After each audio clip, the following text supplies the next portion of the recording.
신혼여행지를 추천하실 만한 곳이 있다고 하던데 어딘가요? 신혼여행을 가시려는 분들께 꼭 이 말씀을 드리고 싶었어요. 어떤 말씀? 신혼여행은 회사를 다니시는 분들도 자영업을 하시는 분들도 그렇게 길게 낼 수 있는 시간이 없어요. 그러니까. 가장 먼 곳으로 가야 됩니다. 언제든지 갈 수 있는 발리, 푸켓 이런 데는 좀 배제를 하고. 발리 푸켓은 신혼여행지가 비추천인가요? 왜 비추천이냐면 네. 한 3일 정도만 연차를 써도 충분히 다녀오실 수가 있는데 네. 혼인문을 그곳으로 간다? 좀 아까운 것 같아요. 그러면 먼 곳이라고 하면 어디가 있을까요? 우리나라 가장 반대편이 가장 멀겠죠. 네. 자, 우리나라 반대편은 어디일까요? 미국? 미국, 네. 또 러시아? 러시아, 또 네. 모르겠어요. 모르겠어요. 공부를 안 했어요. 너무 안 하셨네. 오늘 일단 기본적으로 우리나라 네. 가장 반대편은 네. 우루과이예요. 우루과이. 우루과이. 그게 어디냐? 남미거든요. 네. 미국도 얼추 비슷해요. 왜냐면 미국이 있고 그 밑에 멕시코가 있고 그 밑에 이제 쪽이 있기 때문에. 네. 제가 가장 추천하는 곳은 네. 칸쿤입니다. 칸쿤이요? 예. 칸쿤이 무슨 나라예요? 아, 제가 지리 공부를 안 했어요. 칸쿤 멕시코죠. 네. 멕시코. 네. 칸쿤으로 가면 직항은 없어요. 바로 갈 수는 없고 미국을 들렸다가 옵니다. 가장 많이 가는 곳이 뉴욕 칸쿤, 뉴욕 칸쿤. 혹은 LA 칸쿤. 이렇게 왜냐면 LA에서 가는 항공편이 있고 뉴욕에서 가는 항공편이 있기 때문에 나눠서 허니문을 준비하시면 좋을 것 같습니다. 며칠 잡아야 돼요, 그러면? 그것도 이제 나름인데 네. 제가 개인적으로는 칸쿤은 한 최소 3박 이상, 3박 이상 많게는 5박까지도 네. 한 번 가면 헤어나올 수가 없어요. 아. 그 기운 카리브의 제 인생에서 가장 설렜던 순간이었던 것 같아요. 근데 아까 발리도 3박 4일 정도라고 하셨는데 칸쿤도 4박이면 거의 비슷한 일정 아닌가? 4박이긴 하지만 4박 7일. 아, 왜냐면 가는 데만 시간이 있기 때문에 날짜가 더 붙는구나. 훨씬 붙고요. 네. 그리고 칸쿤 4박이라고 했지만 미국 뉴욕 갔어요. 네. 타임스퀘어, 네. 영등포 타임스퀘어 말고 명수 영등포 말고 우리 정말로 타임스퀘어 한번 안 가보고 싶으세요? 한번 가보고 싶어요. 싸이가 이렇게 했던 거 아, 좋죠. 광고판 쫙 있고. 광고가 쫙 있고. 아. 뉴욕에 대해서는 제가 다음 시간에 한번 제대로 말씀을 드릴게요. 네. 여행사 15년 이상의 바탕으로 봤을 때 신혼여행지는 무조건 칸쿤이다. 네. 이 말씀이시죠? 네. 그럼 비용은 어느 정도 되나요? 천차만별이에요. 그렇죠. 사실. 이게 보편적인 금액이 있을 텐데 발리랑 칸쿤이랑 비교했을 때 칸쿤이 더 비싸겠네요. 비싸죠. 어. 항공료부터가 비싸요. 일단은 뭐 다 다르겠지만 대충 잡았을 때 대략적으로. 네, 그냥 4박 5일 일정이다.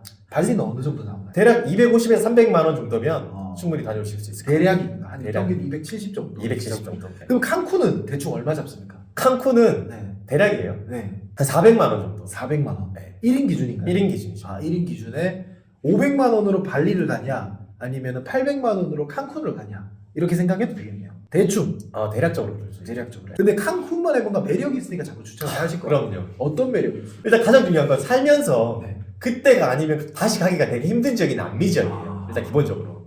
우리는 평생 남미를 가지 못하고 생을 마감하는 경우도 많아요. 그럴 수도 있을 것 같아요. 사실입니다. 네. 칸쿤을 가잖아요. 네. 요거 꼭 추천드릴게요. 우리 호핑 투어 같은 거 많이 보셨죠? 네. 호핑 투어를 발리에서 가면은 뭐 배를 타고 가서 포인트에 어디 찝어주면 내려서 뭐 호핑 투어 하고 타고 오는 식이잖아요. 맞아요. 거기에는 정글 어드벤처라는 게 있어요. 정글 어드벤처. 네. 그게 어떤 거냐면 보통 스노클링 하는 것보다 한 3, 40불 정도 비싼 정도의 금액밖에 안 하는데 일단 갑니다. 네. 보트를 하나씩 줘요. 네.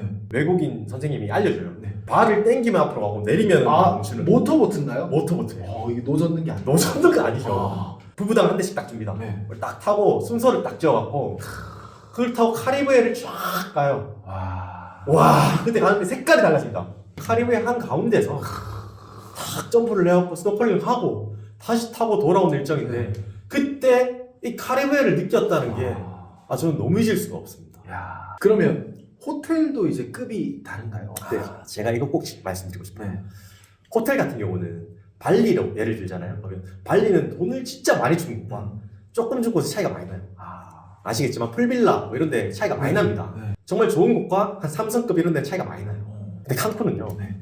대부분이 올 인클루시브입니다. 그게 무슨 말이에요? 다 포함이라는 소리예요. 다 포함. 들어가셔가지고 네. 새벽 3시에 햄버거 플레이시면 햄버거 안 넣어요. 공짜예요? 공짜예요. 진짜요? 올 인클루시브이기 때문에. 근데 대부분의 리조트들은요. 네. 해변을 따라서 쫙 옆에 있거든요. 다 몰려있기 때문에 비슷해요, 컨디션이. 근데 올 인클루시브가 대부분이기 때문에 저는 하루에 거의 한 밤에 3개씩 시켜 먹어요, 계속. 진짜로. 그러면 저는 진짜 아무것도 몰라서 물어보는 건데 신혼여행으로 동남아를 가는 거는 그럼 조금 일정이 아깝겠네요. 아무래도. 예전에는 그랬어요. 네. 예전에는 우리가 동남아를 가기도 좀 힘들었어요. 우리 큰 누나 같은 경우 제주도로 갔어. 왜냐하면 사람들이 신혼여행지를 제주도다라고 인식하고 있었을 거예요. 그럼요. 그때 우리 작은 누나는 네. 그 다음에 한 2년 뒤에 결혼했을 거잖아요. 푸켓으로 갔습니다. 푸켓. 그 당시에.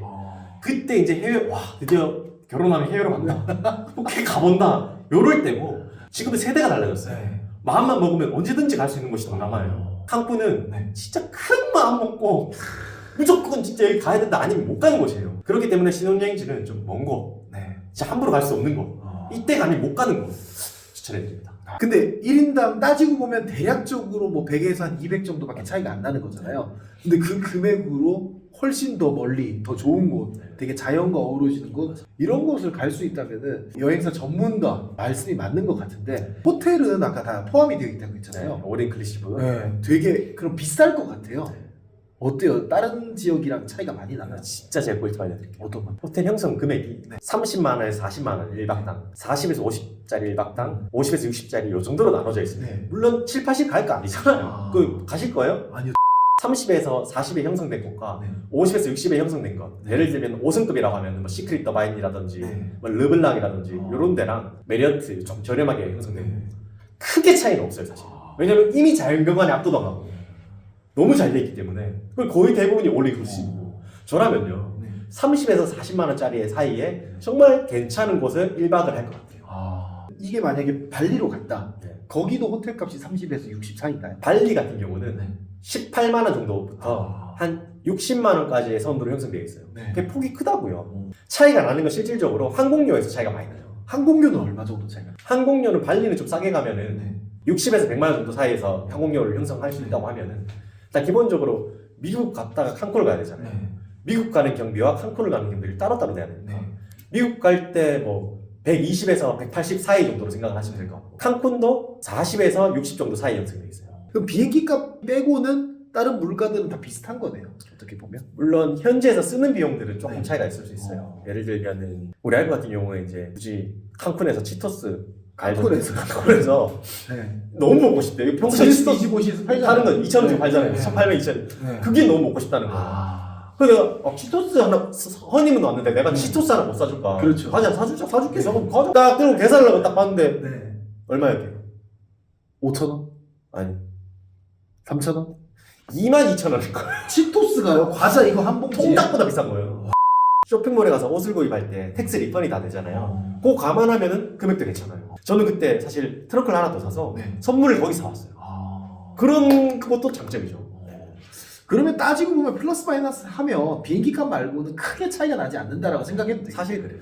그리고 뭐 칸쿤에 대한 꿀팁이 하나 있다고 제가 들었는데. 요거 딱지 꿀팁인데 가시면요 네. 호텔에서도 예약을 다 받아요. 아까 전에 말씀드렸던 뭐 정글의 노벤트라든지 뭐 코코봉고 뭐 이런 네. 것들도 다 이렇게 받는데 네. 거기서 하지 마시고 네. 호텔에 20불 더 비싸더라고요. 더 싼 데는 쇼핑몰에 있는 데를 딱 가보니까 거기서 받는 예약을 받더니 20불이 싼 거예요. 이걸 보시는 우리 구독자님들은 네. 바로 예약을 하지 말고 네. 좀 비교해가면서 하면은 금액이 정말 저렴하게 이용할 수 있다는 거. 진짜 꿀팁이에요. 근데 이 정도 말씀해 주시는 거면은 진짜 여행의 전문가로서 모든 경험을 바탕으로 말씀을 해주실 것 맞아요. 같은데, 진짜 여행에 대해서 궁금한 거 있으시거나 여행에 대해서 예약이 필요하시다면 하나 아일랜드 우리 형님 번호를 한번 남겨놓을 테니까 좋습니다. 이쪽으로 문의를 주시면은 또 친절하게 좀 상담을 해주실 수 있을 것 같습니다. 24시간 대기하고 있습니다. 네, 그렇게 하고 아무튼 다음에 또 좋은 꿀팁을 한번 만나뵙도록 하겠습니다. 좋습니다. 신혼여행지를 고민하고 계시는 분들은 칸쿤으로 추천드리겠습니다.